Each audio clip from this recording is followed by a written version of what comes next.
Hi, this is Blair Jensen at Downside Hedge. We've created a couple of stock market indicators based on the Twitter stream. And what I want to do today is show you how our support and resistance levels work. What we did is we wrote a computer program that reads the Twitter stream, and it looks for tweets where traders have mentioned a stock symbol and also mentioned a price for that stock. So in essence, they're either mentioning support, resistance, a price target that they're trading against, or a level that they think that the stock market will move to, either below the market or above the market. So when we find a tweet that has a price in it, we store that in our computer system.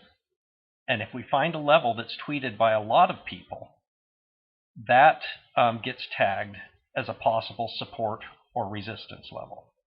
As an example, what I'll do is I'll use a chart of the S&P 500 index. On the chart, the black lines represent the price of the S&P 500 index. I've made it really bold here so that you can see it behind the support and resistance levels that are all these little dots. These dots, each one of them represents an individual day where multiple people have tweeted the same price level. Now, the first thing I want you to notice is that oftentimes a price level is tweeted by several people across several days, up to weeks and months at a time. These price levels create pretty good support and resistance levels that you can tell that traders are actually buying and selling against. As an example, we can take a look at the rally out of the June lows in 2012. As the market was falling into that rally, people were afraid that the market might fall to 1250 or even 1200. But as the market started to rally out of the June low, people started tweeting at about the 1340 level, 1350 level as a possible target.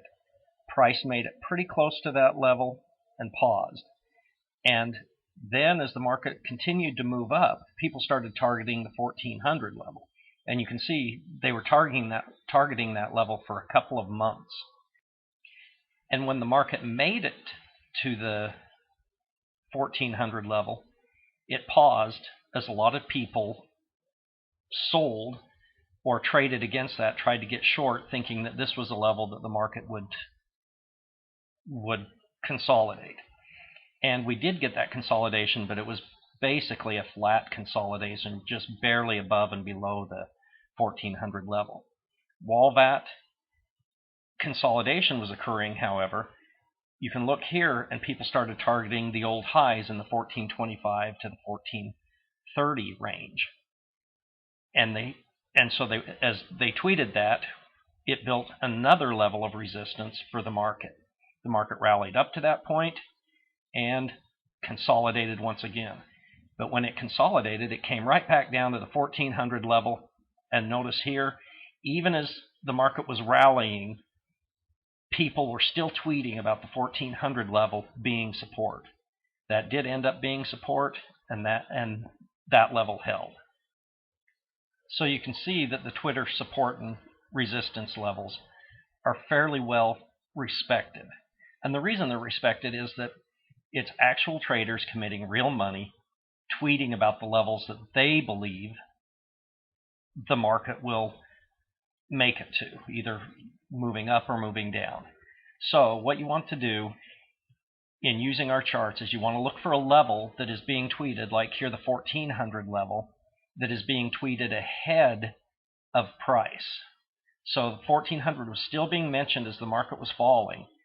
1400 was still being tweeted as a place that the market would pause, and sure enough it did. People traded against that level, and so that's what really you want to look for.